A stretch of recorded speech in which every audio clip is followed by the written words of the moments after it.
Let's start with a new part, and now we'll look for the perpetual loan, bond, or debenture.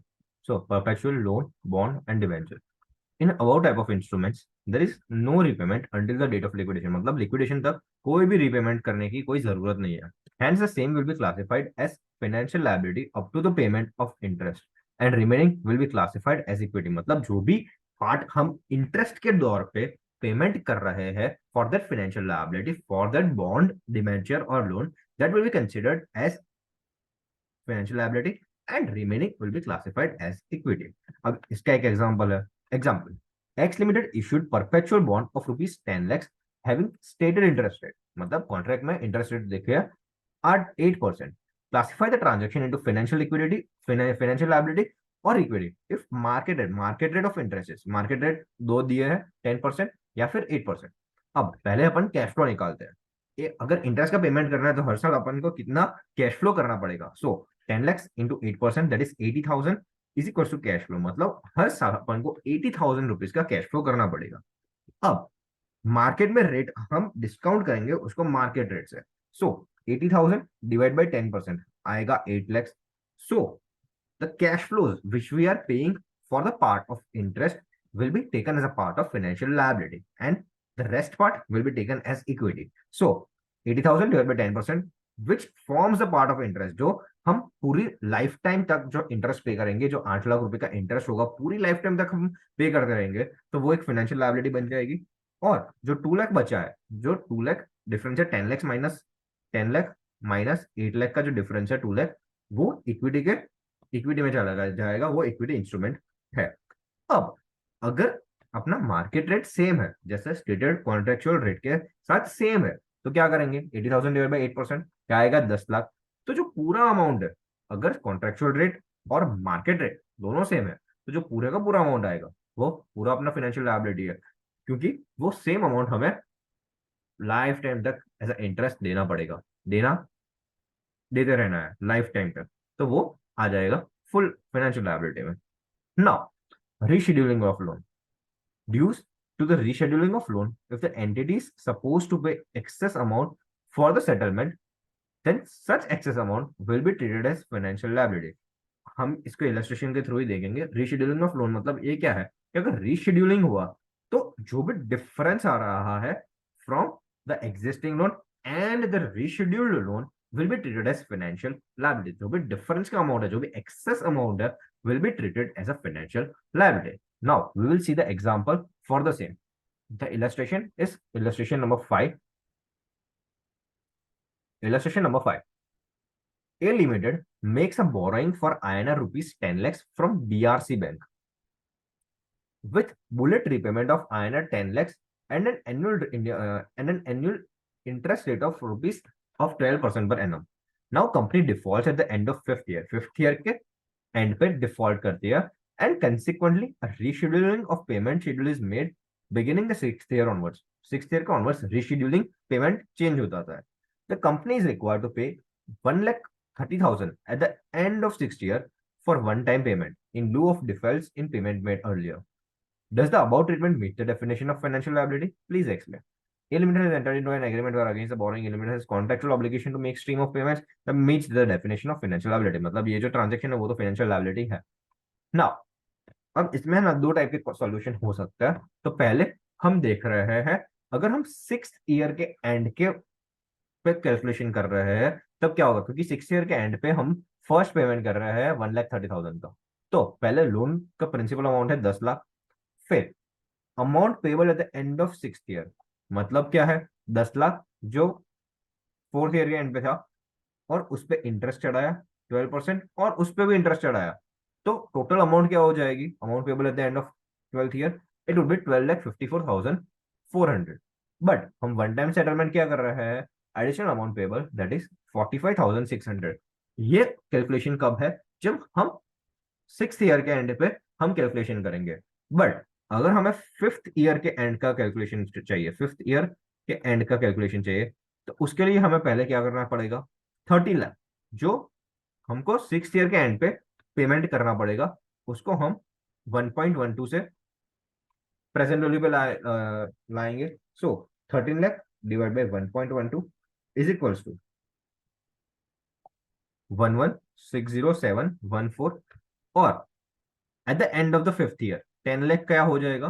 10 lakh would become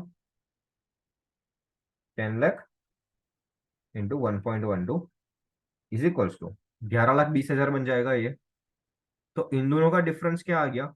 11,20,000 minus 11060714। तो ये difference है 40714 का। और इस पे इंटरेस्ट भी चढ़ेगा क्योंकि एक साल तक का इंटरेस्ट भी चढ़ेगा इन दोनों अमाउंट्स पे। सो 1160,714 पे भी इंटरेस्ट चढ़ेगा, इस पे भी इंटरेस्ट चढ़ेगा। तो 1160,714 इंटू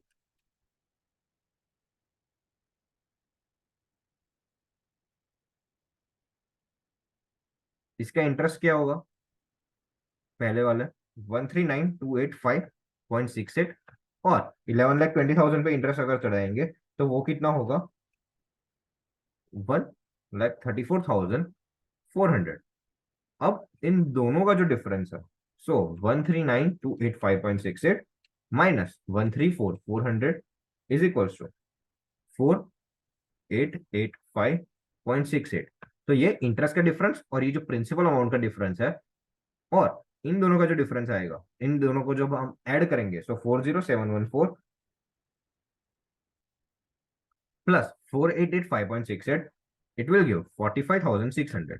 सो इस चीज को करने की दो टेक्निक्स है कि पहले आप दोनों साल मतलब 6th ईयर के एंड पे करो या फिर 5th ईयर के एंड पे करो, और एडिशनल अमाउंट जो पेबल है उसको फाइनेंशियल लायबिलिटी में ले जाना का वो अपन ने डिस्कस कर दिया कि क्यों फाइनेंशियल लायबिलिटी में जाएगा, क्योंकि जो भी डिफरेंस है वो फाइनेंशियल लायबिलिटी है अपनी, वो ऐसा नहीं है कि इक्विटी इंस्ट्रूमेंट के थ्रू जनरेट हुई है। So I guess it is very clear. दो टाइप के सॉल्यूशन है, या तो आप 5th ईयर के एंड पे करो या तो आप 6th ईयर के एंड पे करो। अगर 5th ईयर के एंड पे कर रहे हो तो पहले जो सेटलमेंट नेट सेटलमेंट है जो 6th ईयर पे करने वाले हो उसको प्रेजेंट वैल्यू पे लेके आ जाओ और उन दोनों का डिफरेंस निकालो और उन दोनों का इंटरेस्ट वाला डिफरेंस निकालो और दोनों को ऐड कर दो। So it will give 45,600।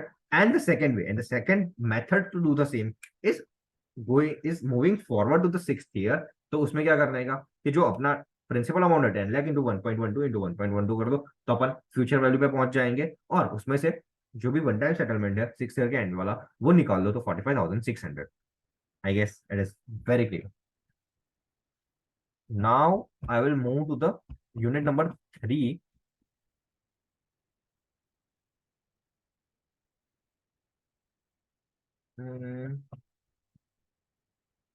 Oh, we came.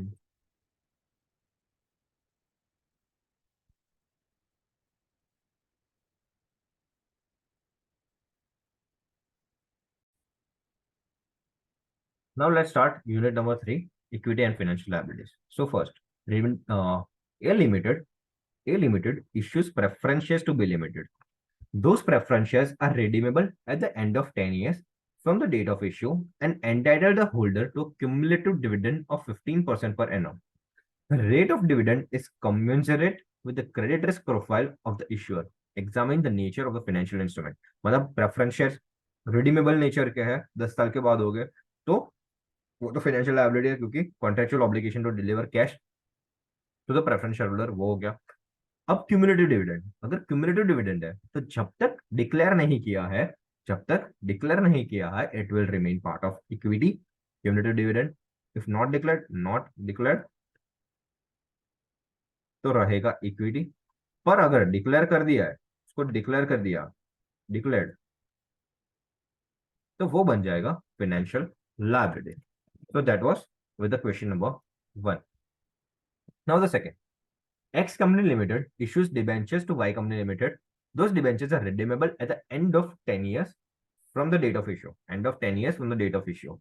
Interest of 15% per annum is payable at the discretion of the issuer. मतलब जब वो चाहेगा तब करेंगे। The rate of interest is commensurate with the credit profile. तो पहले तो दो चीजें हैं, कौन सी mandatory redemption of the issuer of a fixed amount at a fixed future rate and the interest payable at the discretion of the issuer. तो पहले the first component is a contractual obligation to deliver cash. This component of the instrument is a financial liability. तो पहले तो debenture है तो वो तो contractual obligation to deliver cash आ गया। And the second component of the interest payable is discretion of the user and hence will be classified as equity. This is also discuss, मतलब जब तक डिक्लेयर नहीं किया है तब तक इक्विटी, बट जब डिक्लेयर कर दिया तब अपन फाइनेंशियल लायबिलिटी में उसको क्लासिफाई कर देंगे. Now, perpetual loan with mandatory interest. P Company Limited takes a loan from Q Company Limited.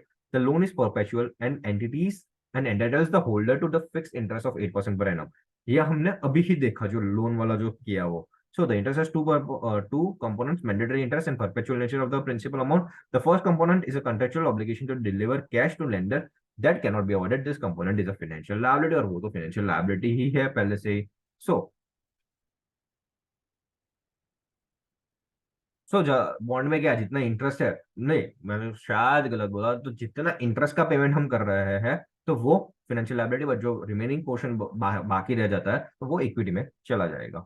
Now does the lack question number 4, does the lack of access to foreign currency or the need to obtain approval for payment from a regulatory authority will lead to contractual obligation. तो हमने पहले ही discuss किया था कि ऐसा कुछ नहीं हो सकता कि अगर पेमेंट करने की अपन की औकात नहीं तो क्रेडिटर्स तो रहेंगे ना. सो lack of access to foreign currency or the need to obtain approval for payment from a regulatory authority does not negate the entity's contractual obligation to the holder's contractual right under the instrument. And with this, we finish today's class.